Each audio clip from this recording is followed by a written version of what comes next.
사람은 참 이상합니다. 자신이 본 것만 믿으려 하죠. 그리고 그 믿음이 때로는 누군가를 완전히 무너뜨릴 수도 있습니다. 제 이야기가 그렇습니다. 저는 제가 본 것을 믿었고 그 믿음이 제 인생에서 가장 소중한 사람을 잃게 만들었습니다. 오늘 들려드릴 이야기는 한 남자의 오해에서 시작됩니다. 사랑했던 아내를 의심했고 그 의심이 둘 사이의 모든 것을 바꿔놓았죠. 하지만 세상엔 우리가 모르는 진실이 있습니다. 그리고 그 진실은 때때로 너무 늦게 찾아옵니다.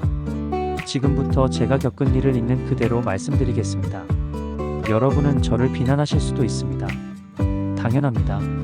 저 스스로도 저를 용서하지 못하고 있으니까요.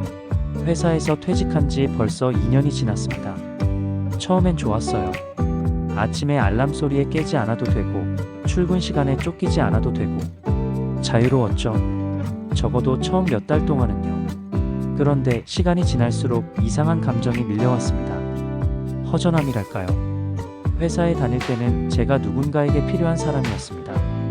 부장님이 부르면 달려가고 직원들이 질문하면 대답해주고 그런 것들이 저를 살아있게 만들었어요. 하지만 퇴직 후엔 아무도 저를 찾지 않았습니다.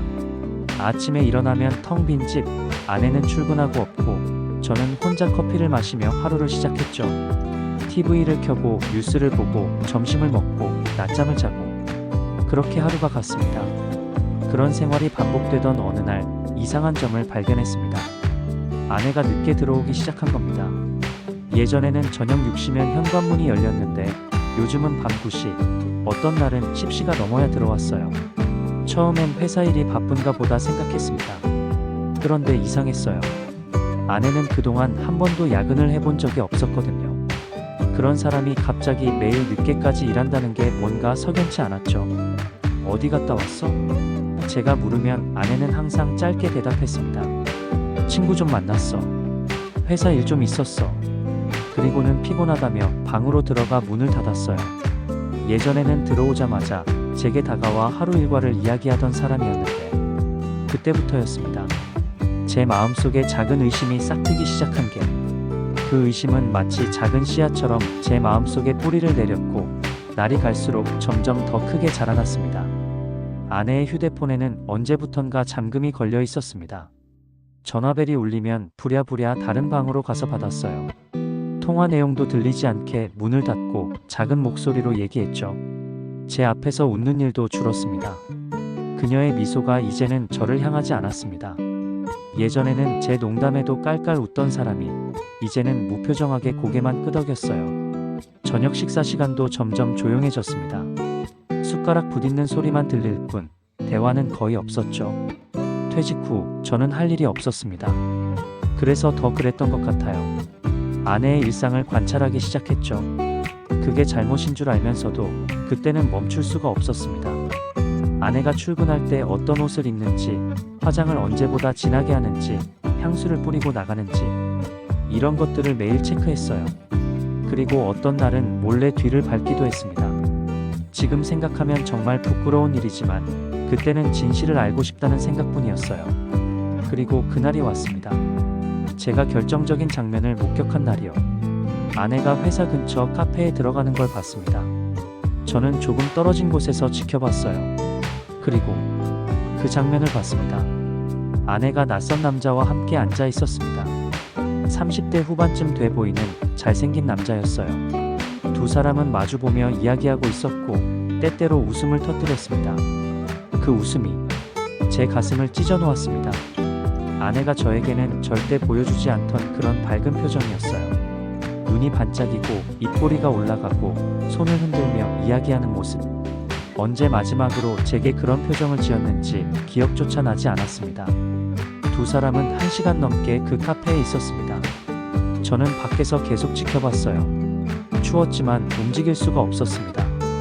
그리고 마침내 두 사람이 카페를 나왔을 때 그 남자가 아내의 어깨를 가볍게 두드렸습니다.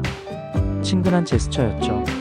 그날 밤 집으로 돌아왔지만 잠을 이룰 수 없었습니다. 머릿속에는 온통 그 장면만 맴돌았어요. 아내가 그 남자와 웃던 모습, 편안해 보이던 모습, 행복해 보이던 모습. 외도. 그 단어가 제 머리를 지배했습니다. 아내가 바람을 피우고 있다. 저를 배신하고 있다. 그런 생각들이 끊임없이 저를 괴롭혔어요.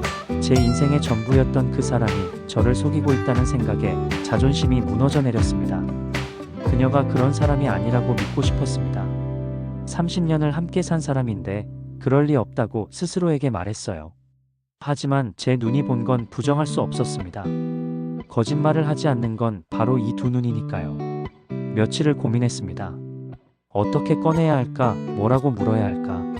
하지만 결국 참지 못했어요. 그날 밤 아내가 또 늦게 들어왔을 때 저는 폭발하고 말았습니다. 그 남자 누구야? 제 목소리는 떨렸습니다. 분노인지 슬픔인지 구분할 수 없었어요. 아내는 깜짝 놀란 표정으로 저를 쳐다봤습니다. 무슨 말이야? 그녀가 물었죠. 모르는 척하지 마. 카페에서 봤어. 당신이 어떤 남자랑 웃으면서 얘기하는 거. 그게 뭐야? 설마 외도야? 제가 그렇게 소리치자 집안이 순간 조용해졌습니다. 아내는 아무 말도 하지 않았습니다. 그저 고개를 숙인 채 서 있었어요. 저는 그 침묵이 인정으로 들렸습니다. 역시 그랬구나. 내 예상이 맞았어. 그런 생각이 들었죠. 말 좀 해봐. 아니면 아니라고 해. 제가 다그치자 아내는 천천히 고개를 들었습니다. 그녀의 눈에는 눈물이 고여 있었어요. 하지만 여전히 아무 말도 하지 않았습니다. 그 모습이 저를 더 화나게 만들었어요. 왜 말을 안 해? 할 말이 없는 거야? 그럼 인정하는 거네? 저는 계속 다그쳤습니다. 하지만 아내는 그저 눈물만 흘렸을 뿐 한마디도 하지 않았어요. 결국 저는 결정적인 말을 내뱉었습니다. 이혼하자. 더는 못 참겠어. 이렇게 사는 것보다 차라리 혼자 사는 게 낫겠어. 그 말이 나가자마자 후회가 밀려왔지만 이미 늦었습니다. 아내는 잠시 저를 바라보더니 눈물을 닦으며 방으로 들어갔습니다.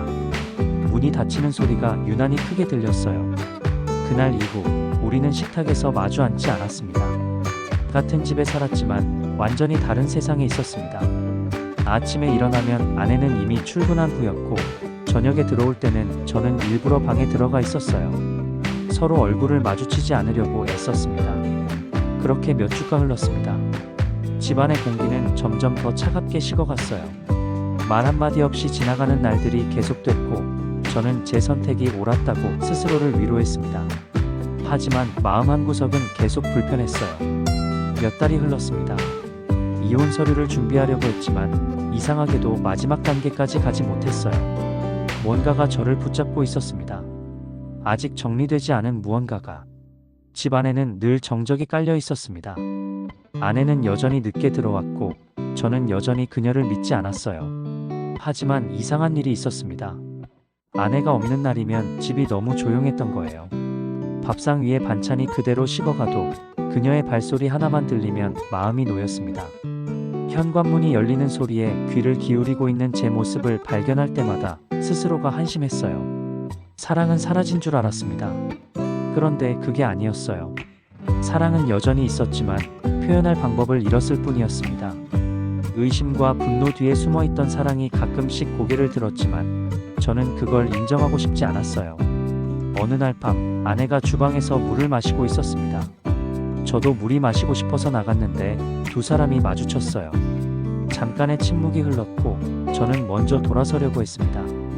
그때 아내가 조용히 말했어요. 많이 피곤해 보여. 그 한마디에 제 가슴이 철렁 내려앉았습니다. 몇 달 만에 처음 듣는 그녀의 따뜻한 목소리였으니까요. 하지만 저는 상관마라고만 하고 방으로 들어갔습니다. 그날 밤 저는 하루에도 수십 번 후회했습니다. 왜 그렇게 차갑게 대했을까? 그냥 고마워라고 한마디만 했어도 됐을 텐데.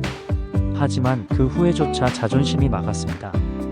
그녀에게 다가가면 제 오해가 틀렸다는 걸 인정해야 했습니다. 제가 잘못 생각했다는 걸 인정해야 했어요. 그게 너무 싫었습니다. 제 자존심이 그걸 허락하지 않았죠. 그렇게 시간이 흘러갔습니다. 계절이 바뀌고 또 바뀌었어요. 우리 사이는 점점 더 멀어졌지만 이상하게도 같은 공간에 있다는 것만으로 위안을 받았습니다. 말은 하지 않았지만 그녀가 곁에 있다는 사실이 저를 살게 만들었어요. 그러던 어느 날 전화벨이 울렸습니다. 딸아이였어요. 아빠, 엄마 병원에 있어. 그 한마디에 제 손에서 전화기가 미끄러졌습니다. 심장이 멈춘 것 같았어요. 병원으로 달려갔습니다. 복도를 뛰어가면서 온갖 생각이 다 들었어요. 무슨 일이지? 왜 병원에? 언제부터 아팠던 거야? 아무것도 몰랐던 제 자신이 한심했습니다.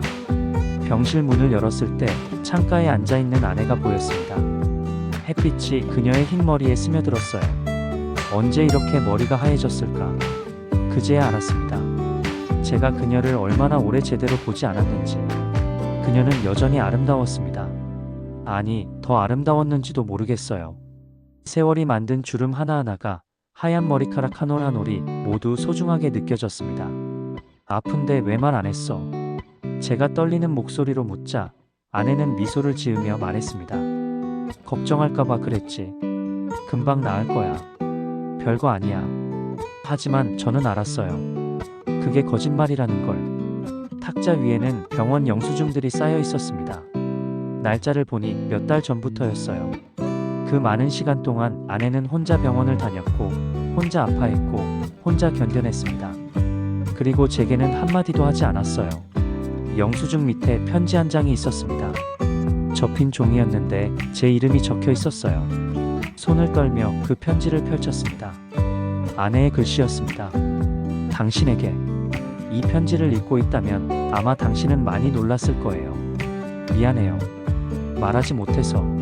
하지만 당신이 더 힘들어할까봐 차마 말을 꺼내지 못했어요. 당신 생일 이벤트를 준비하느라 몰래 일을 시작했어요. 당신이 퇴직 후 많이 우울해 보였거든요. 아무 말 없이 집에만 있는 당신을 보면서 제 마음이 너무 아팠어요. 그래서 뭔가 특별한 걸 해주고 싶었어요. 그 남자는 이벤트 회사 사장님이에요. 당신을 위한 깜짝 파티를 준비하고 있었어요.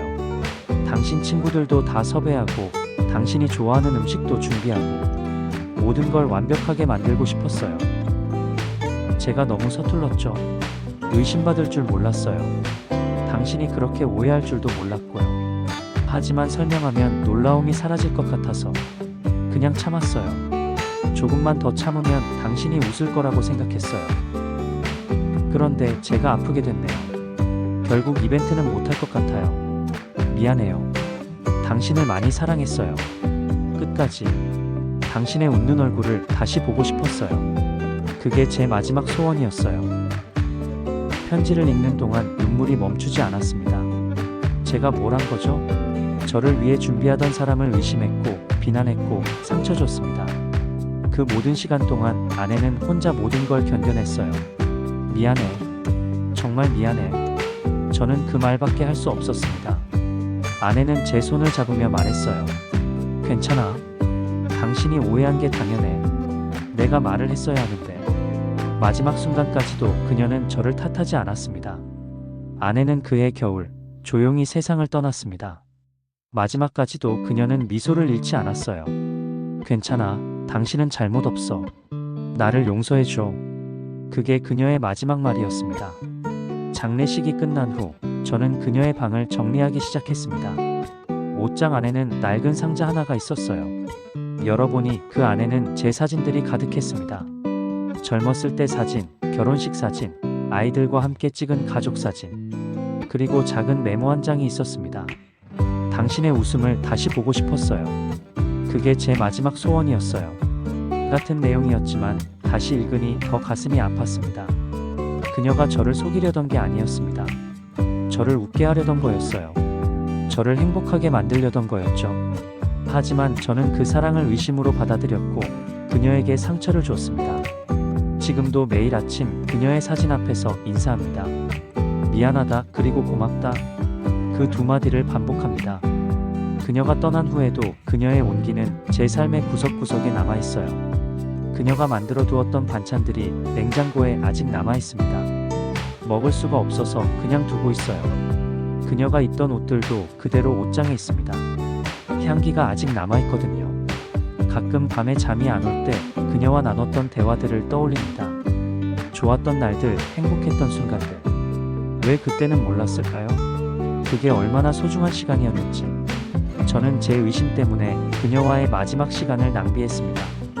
함께 웃을 수 있었던 시간을 손을 잡고 산책할 수 있었던 시간을, 사랑한다고 말할 수 있었던 시간을 모두 잃었어요. 이 이야기를 듣고 계신 여러분께 부탁드립니다. 여러분 곁에 있는 사람을 의심하지 마세요. 사랑하는 사람을 믿어주세요. 그 사람이 당신을 사랑한다면 그 사랑을 의심으로 상처 주지 마세요. 저처럼 후회하지 마세요. 너무 늦기 전에 사랑한다고 말하세요. 고맙다고 표현하세요. 그 작은 말 한마디가 얼마나 큰 힘이 되는지 잃고 나서야 알게 되면 너무 늦습니다. 사랑은 의심이 아니라 믿음으로 완성됩니다. 의심은 관계를 무너뜨리지만 믿음은 시간을 이깁니다. 제가 너무 늦게 배운 교훈입니다. 오늘도 저는 그녀의 사진을 바라봅니다. 그리고 말합니다. 사랑했어. 그리고 지금도 사랑해.